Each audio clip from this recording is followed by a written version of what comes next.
सफला एकादशी। युधिष्ठिर ने पूछा, स्वामी, पौष मास के कृष्ण पक्ष में जो एकादशी होती है उसका क्या नाम है, उसकी क्या विधि है तथा उसमें किस देवता की पूजा की जाती है, यह बताइए। भगवान श्री कृष्ण ने कहा, राजेंद्र, बड़ी बड़ी दक्षिणा वाले यज्ञों से भी मुझे उतना संतोष नहीं होता जितना एकादशी व्रत के अनुष्ठान से होता है। पौष मास के कृष्ण पक्ष में सफला नाम की एकादशी होती है। उस दिन विधि पूर्वक भगवान नारायण की पूजा करनी चाहिए। जैसे नागों में शेष नाग, पक्षियों में गरुड़ तथा देवताओं में श्री विष्णु श्रेष्ठ हैं, उसी प्रकार संपूर्ण व्रतों में एकादशी तिथि श्रेष्ठ है। राजन, सफला एकादशी को नाम मंत्रों का उच्चारण करके नारियल के फल, सुपारी, बिजौरा तथा जमीरा नींबू, अनार, सुंदर आंवला, लौंग, बेर तथा विशेषतः आम के फलों और धूप दीप से श्री हरि का पूजन करें।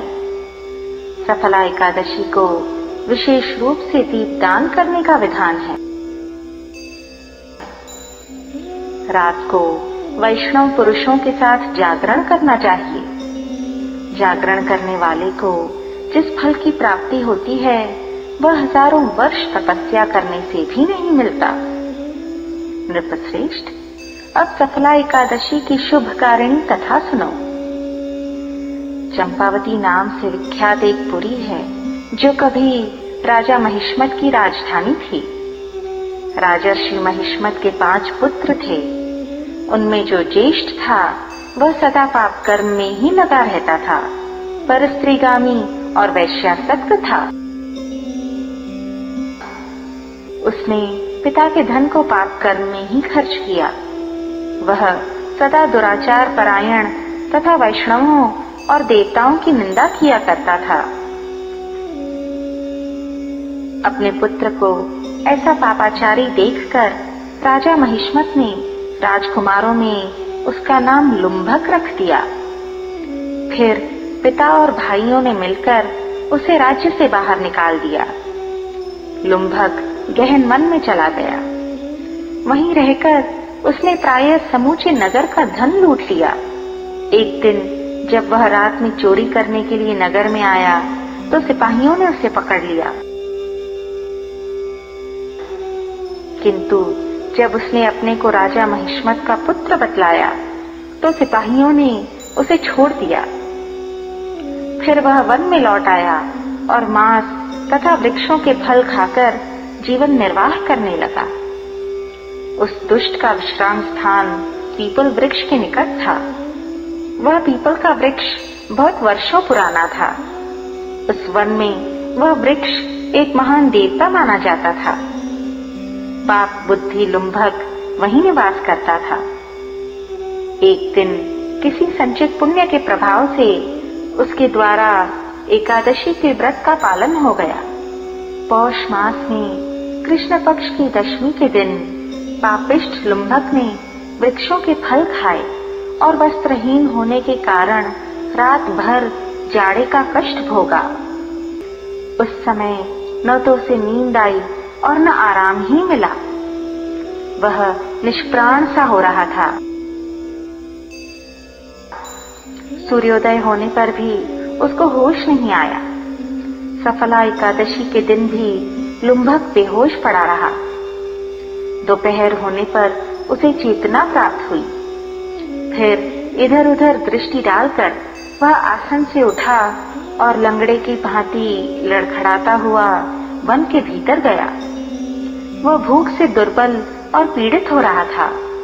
राजन, लुम्भक बहुत से फल लेकर जब तक विश्राम स्थल पर लौटा तब तक सूर्यदेव अस्त हो गए। तब उसने उस पीपल वृक्ष की जड़ में बहुत से फल निवेदन करते हुए कहा, इन फलों से लक्ष्मीपति भगवान विष्णु संतुष्ट हों। यूं कहकर लुम्भक ने रात भर नींद नहीं ली। इस प्रकार अनायास ही उसने इस व्रत का पालन कर लिया। उस समय सहसा आकाशवाणी हुई, राजकुमार, तुम सफला एकादशी के प्रसाद से राज्य और पुत्र प्राप्त करोगे। बहुत अच्छा कहकर उसने वह वरदान स्वीकार किया। इसके बाद उसका रूप दिव्य हो गया। तब से उसकी उत्तम बुद्धि भगवान विष्णु के भजन में लग गई। दिव्य आभूषणों से सुशोभित होकर उसने निष्कंटक राज्य प्राप्त किया और 15 वर्षों तक वह उसका संचालन करता रहा। उसको मनोज्ञ नामक पुत्र उत्पन्न हुआ। जब वह बड़ा हुआ तब लुम्भक ने तुरंत ही राज्य की ममता छोड़कर उसे पुत्र को सौंप दिया और वह स्वयं भगवान श्री कृष्ण के समीप चला गया, जहां जाकर मनुष्य कभी शोक में नहीं पड़ता।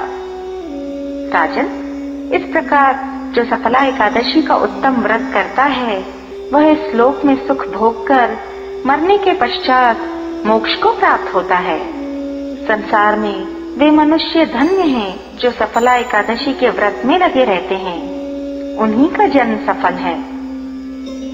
महाराज, इसकी महिमा को पढ़ने, सुनने तथा उसके अनुसार आचरण करने से मनुष्य राजसूय यज्ञ का फल पाता है। हरि ओम।